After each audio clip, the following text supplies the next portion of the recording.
కృష్ణరాజు మంచి మిత్రులు కావడంతో ఎలాగైనా ఆ చిత్రాన్ని పూర్తి చేయాలని నిర్ణయించుకున్నారు. టిఫిన్లు, భోజనాల ఖర్చు హీరో కృష్ణ, ఫిల్మ్ ఖర్చు కృష్ణరాజు పెట్టుకోవాలని అనుకుని రంగంలోకి దిగారు. కొన్ని రోజులు షూటింగ్ బాగానే జరిగింది. ఆ తర్వాత వేరే కారణాల వల్ల లంకెబిందుల షూటింగ్ మళ్ళీ ఆగిపోయింది.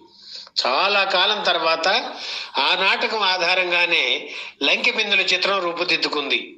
కృష్ణ, జయసుధ జంటగా నటించిన ఈ చిత్రానికి విజయ్ నిర్మల దర్శకత్వం వహించారు.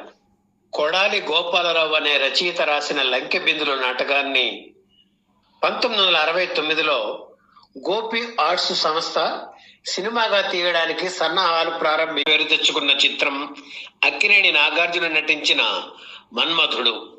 నాగ్కి ఉన్న లేడీస్ ఫాలోయింగ్ ఆ రోజుల్లో మరెవరికీ లేదని